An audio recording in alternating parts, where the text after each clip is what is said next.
Leitura do Santo Evangelho segundo São Lucas. Naquele tempo ia Jesus para uma cidade chamada Naim. Iam com ele os seus discípulos e uma grande multidão. E quando chegou perto da porta da cidade, eis que levava um defunto, filho único de sua mãe, que era viúva. Vinha com ela muita gente da cidade. Vendo-a, o Senhor moveu-se com compaixão para com ela, e disse-lhe: não chores. Depois aproximou-se e tocou no esquife, e os que o levavam pararam. Então Jesus disse: jovem, eu te digo, levanta-te. E o que estava morto se sentou e começou a falar. Jesus o entregou à sua mãe. Todos, porém, se encheram de temor e glorificaram a Deus, dizendo: um grande profeta surgiu entre nós, e Deus visitou o seu povo. Em nome do Pai, do Filho e do Espírito Santo. Amém. Caríssimos irmãos, hoje temos várias razões de nos alegrar. Hoje temos as bodas de ouro de Dona Iracema, de seu Antônio. Então vamos benzer novamente as suas alianças na hora do ofertório. Hoje temos também um batizado. Por causa do batizado, contrariamente ao que nós costumamos fazer, não será possível fazer hoje um catecismo. Aliás, convido a todos a assistirem os catecismos, porque o sermão não basta. E não só o catecismo, mas comprarem livros também. Há livros aqui à venda, há livros importantes. O ser humano, sobretudo, o chefe de família, deve ser um homem instruído para poder reger a sua família. Então vamos falar um pouquinho sobre a vida da família e nos servir do Evangelho de hoje como ponto de partida de algumas reflexões sobre a família, justamente, já que hoje temos o seu Antônio e Dona Iracema, que festejam seus 50 anos de casados. Queria também avisar as moças que eu vou para uma pequena reunião hoje às 3h15.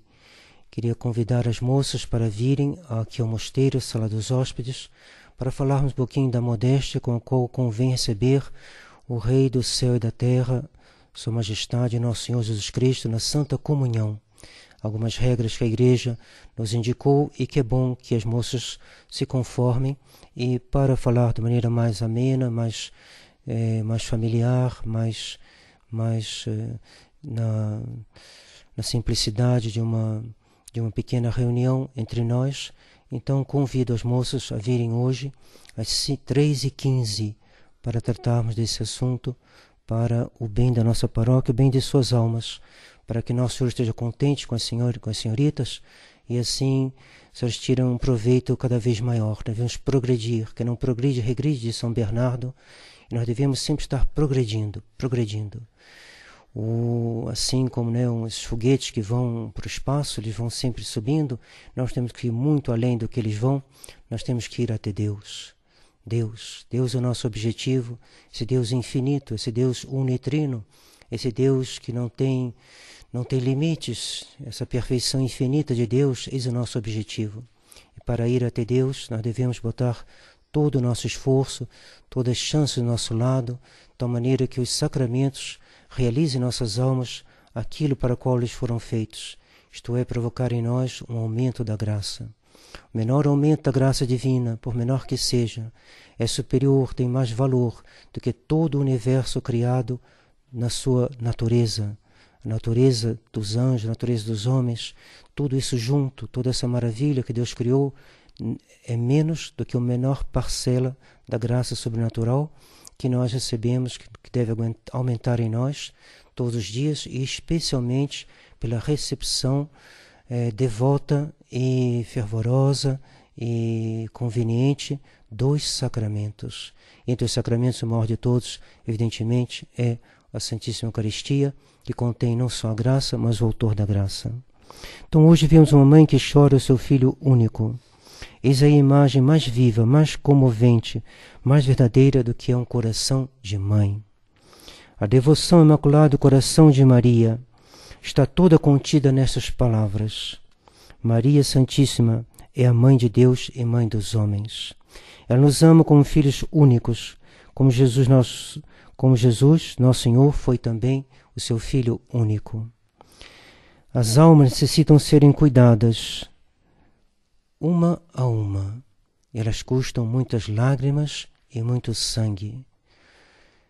Sangue Nosso Senhor derramou na cruz. Lágrimas Nossa Senhora derramou também na cruz, no Calvário. Aliás, sangue e água saíram do coração de Nosso Senhor transpassado. E o coração de Nossa Senhora sangrou silenciosamente ao pé da cruz. E essa maternidade de Maria se exerce sobre cada um de nós. Nós lhes custamos muitas lágrimas e muito sangue do seu coração que correu. Eis aí o que faz Nossa Senhora, de modo misterioso. Que fez e que faz, já que ela apareceu em La Salette chorando. Ela não pode chorar porque ela está na visão beatífica, mas é para nos mostrar algo de misterioso. Mostrar o que ela sofreu por nós, não só ao pé da cruz, mas em muitas ocasiões em que ela se tornou, mas sobretudo ao pé da cruz, tornando-se a corredentora do gênero humano. Eis aí o modelo da mãe. A mãe é aquela que carrega tudo no seu coração. O homem é a cabeça da casa, a mãe é o coração.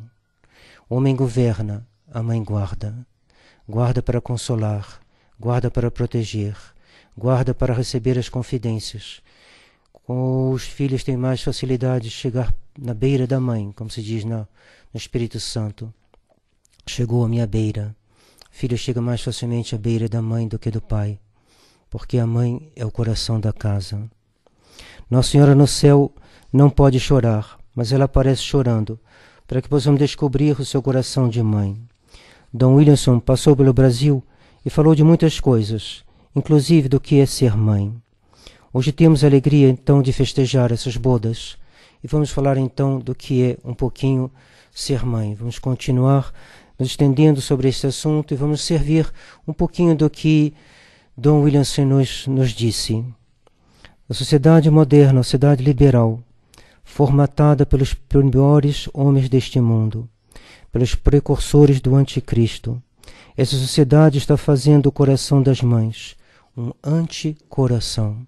Se as mães não tomarem cuidado, se as moças não tomarem cuidado, elas podem ser tragadas pelo mundo moderno e desaprender, às vezes por longos anos, às vezes definitivamente, às vezes por toda a eternidade, o que é um coração de mulher. Por que Deus criou a mulher? Por que Deus deu às moças um coração de mãe?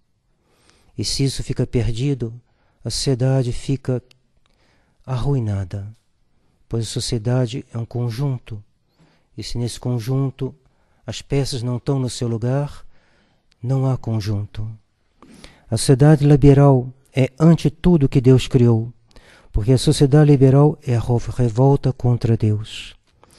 É a sociedade organizada, de certa forma, em estado de pecado mortal.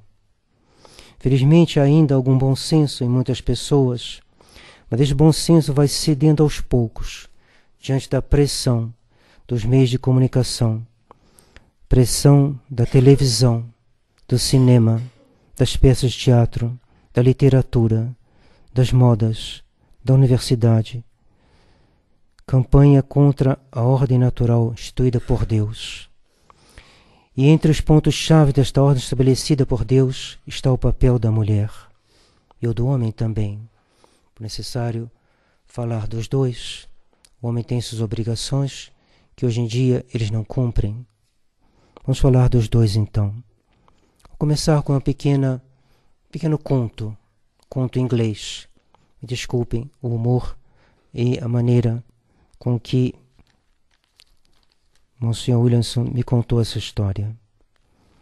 Não se escandalizem. Penso que não vão se escandalizar.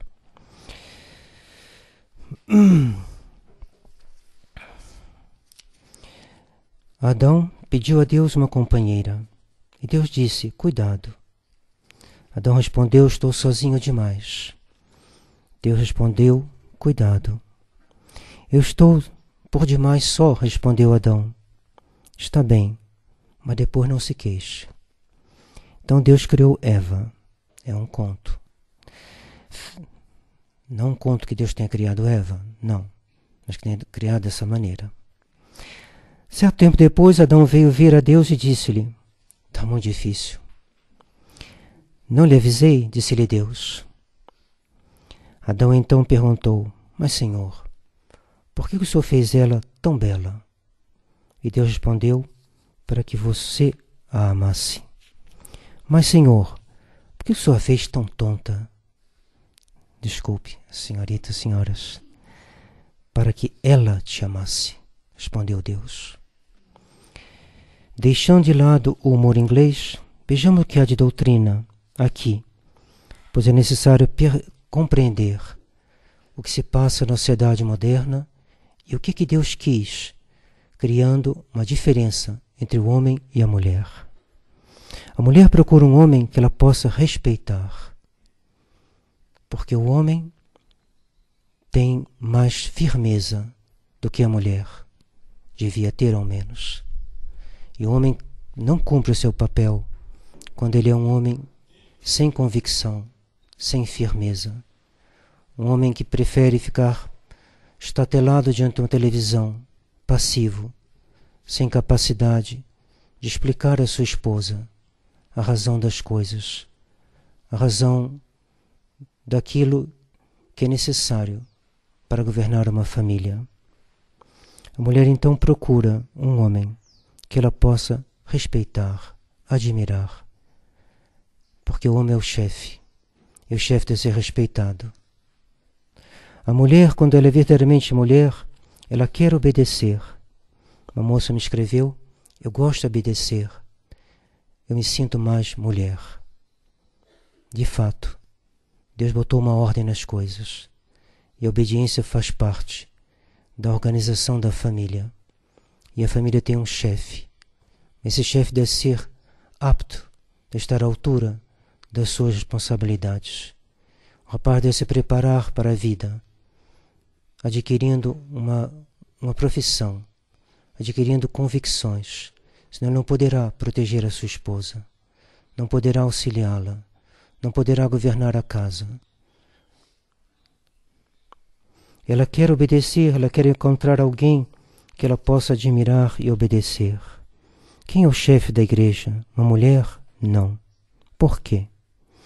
Porque ao homem foi dado o raciocínio mais firme, capaz de traçar o rumo a seguir, mais capacidade para a justiça, para impor o que é justo.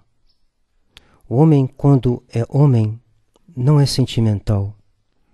Ele vê o que há de se fazer. Ele tem mais aptidão para dar uma ordem. Ao menos no nível da sociedade. No nível das crianças é diferente. A mãe tem mais intuição e a ordem que ela dá às crianças, em geral, é a mais acertada. Ela também sabe dar ordens, mas em níveis diferentes. Ele vai à meta pelos caminhos mais próprios a atingi-lo, porque ele foi criado para ser chefe. E a mulher? A mulher foi criada para ser auxiliar do homem. Ela tem o que o homem não tem, ou que o homem não tem no mesmo grau. Ela é intuitiva, ela vê com o coração, ela é fiel nas suas afeições, ela é a sede da misericórdia. Não se pode imaginar a fidelidade de uma mulher nas suas afeições. Essa fidelidade vai muito longe. Ao pé da cruz haviam 4 ou 5 mulheres, e de homem só havia um. Fiéis a Nosso Senhor, é claro. A mulher tem algo que falta ao homem. Ela tem um coração generoso e fiel. Ela é o complemento do homem, mas o homem é o esteio. Ele é o que há de mais firme. Ele é o fundamento, enquanto que a mulher é a decoração, a flor, que dá graça e vida à sociedade e antes de tudo à família. Quando recebo meus hóspedes, eles mostram minha casa. Lá onde eles querem ir e mais desejam estar é a cozinha, dizem os ingleses. E por quê? Porque na cozinha está a mãe, que prepara a comida, que dá a vida. A mulher é mulher quando ela se ocupa do que pertence à mulher, que é a vida. dar a vida, manter a vida. Nosso Senhor obteve tudo por nós morrendo na cruz, mas Ele tudo confiou à Sua Mãe Santíssima, que por isso é a medianeira de todas as graças. Assim como o Pai traz o sustento para dentro de casa, mas é a Mãe que distribui aos filhos, assim na ordem da graça, Nosso Senhor tudo obteve e Nossa Senhora tudo distribui. Mas retornemos a Dom Williamson e a sua visita. E falemos de um problema, uma dificuldade, um certo impasse que gerou esta visita de Dom Williamson, e sobre a qual é necessário dizer uma palavrinha para esclarecer as almas, ao menos para justificar o porquê do mosteiro ter chamado esse bispo, filho e discípulo e sagrado por Sua Excelência Dom Marcel Lefebvre. Sua vinda não agradou ao distrito da América do Sul da Fraternidade São Pio X. Necessário, pois, dar uma explicação. São Pedro nos pede para estar sempre prontos para dar a quem quer que nos las peça as razões de nossa esperança. No caso presente, não se trata de dar as razões de nossa fé, fundamento da nossa esperança, mas dar as razões de por que nós convidamos Dom Williamson ao Brasil, onde ele visitou primeiramente Salvador, o padre Jair, que estava radiante em recebê-lo. Recebeu com grande respeito, com grande liberdade também, que o padre Jair é um homem que tem grande liberdade de palavra, muito franco, muito firme, que tem sua opinião sobre a situação atual. Ele não a esconde a ninguém. Depois visitamos Vitória, depois Maringá e depois Nova Friburgo, passando também pelo Rio de Janeiro. 99 crismas e 15 a 16 palestras, entre sermões e conferências. Por que esta vinda? Porque nós precisávamos dele. Precisamos dos bispos fiéis. Assim é na igreja fundada por Nosso Senhor Jesus Cristo.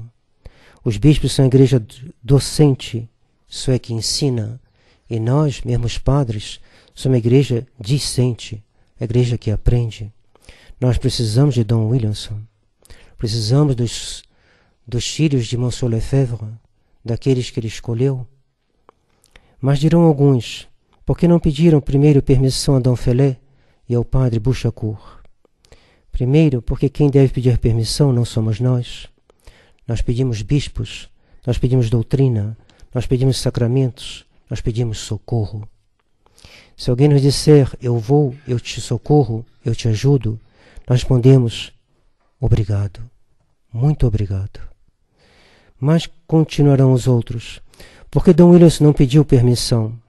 Caríssimos fiéis, os senhores seriam bem ingênuos se não soubessem que uma nuvem negra paira sobre o céu da vida da igreja, inclusive sobre o céu da tradição, que é a parte mais sã da igreja, que é na verdade a igreja, no que ela tem de mais fundamental, que é a sua fé e a sua caridade.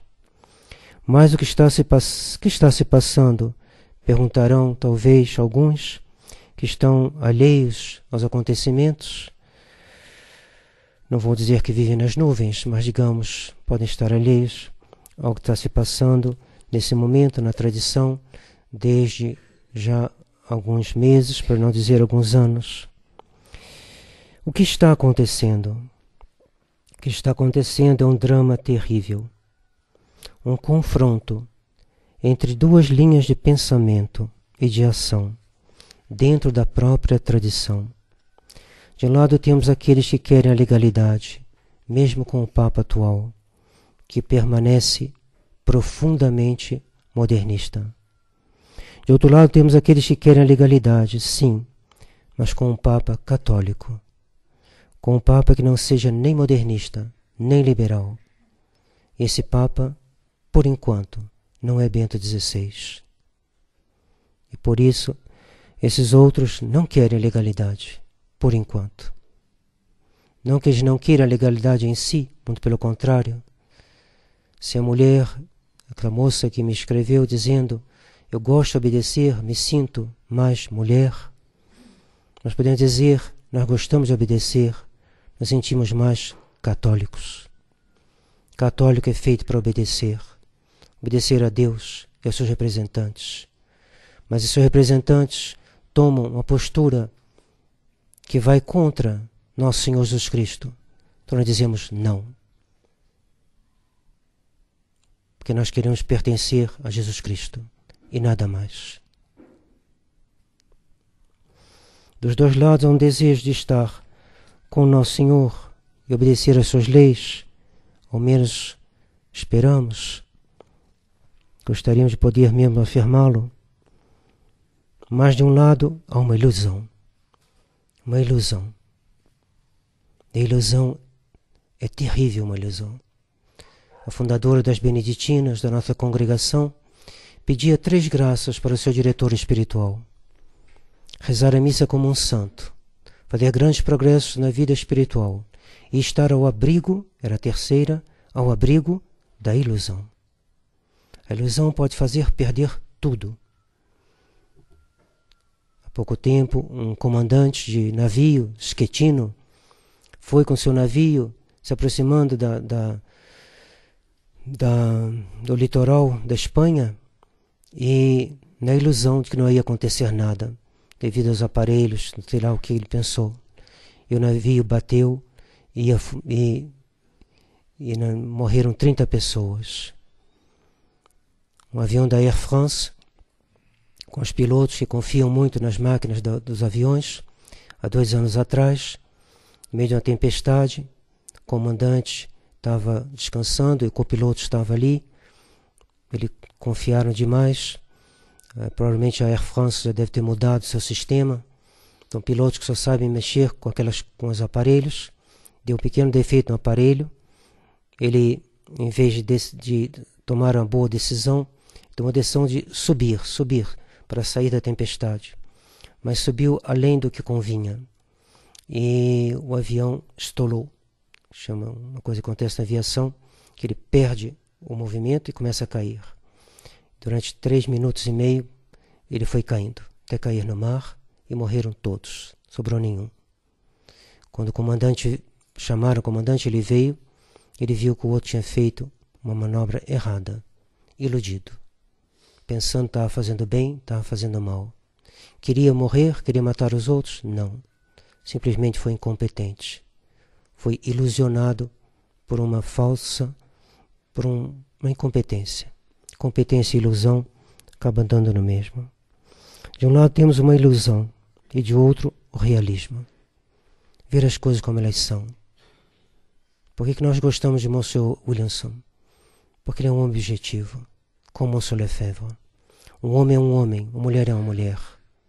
O certo é o certo, o errado é o errado. O sim é sim e o não é não. Uma coisa é pecado, outra coisa é virtude. E o modernismo é o modernismo. E o modernismo é uma heresia. A pior de todas as heresias de São Pio X. O concentrado de todas as heresias. Nós não queremos contato com essa gente. Queremos convertê-los, rezamos por ele. Desde a minha ordenação, a segunda intenção de todas as missas que eu rezo é pelo Papa. Nós queremos o bem do Papa. Queremos obedecer ao Papa. Mas não queremos perder nossa alma. Isso não.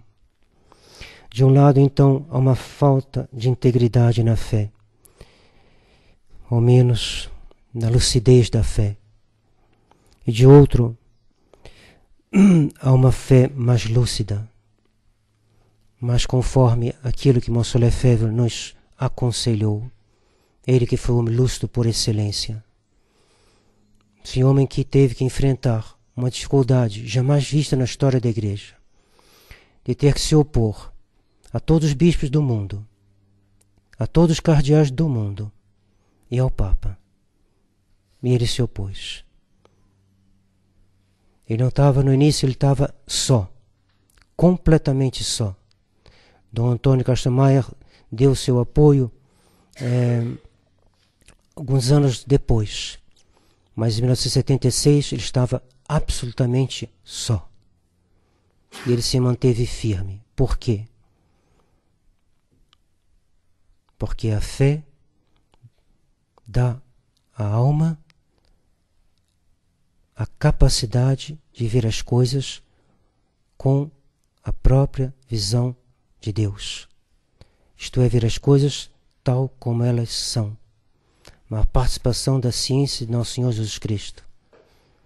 Uma participação do que nós, da ciência mesma de Deus. Daí vem essa tranquilidade. Quando perguntava a Monsieur Lefebvre, o senhor não se sente só? De modo algum, respondia ele. Eu estou com todos os papas da igreja, com todo o passado da igreja. Não sei se ele acrescentou, mas poderia ter acrescentado. Eu estou com todos os santos, todos os anjos, com a Virgem Maria, com Nosso Senhor. Não me sinto só. Então não me parece que essa posição que é contrária a um acordo, uma legalização prematura, me parece mais conforme ao que nós recebemos de Dom Lefebvre, de Dom Antônio Castro Maier, que por sua vez receberam ensinamentos de Pio XII, que por sua vez recebeu dos outros, de Pio X, por exemplo, que recebeu de São Pedro, que recebeu de Nosso Senhor, que recebeu do Pai. Eu não falo por mim mesmo, mas falo o que ouvi de meu Pai, dizia Nosso Senhor. É por isso que o católico é um homem tranquilo. Ele não está inventando nada. Ele tem coisas a fazer, mas quanto aos princípios, ele recebe de Deus. Nosso Senhor fala o que ouviu do Pai, como nós devemos falar o que ouvimos da Igreja. E é por isso que nós não queremos mudar. E ao ouvirmos e vermos o que está fazendo Dom Felé, nós trememos de espanto. E por isso chamamos Dom Williamson, para que ele nos confirme na fé. Não chamamos um Zé Ninguém, chamamos um bispo.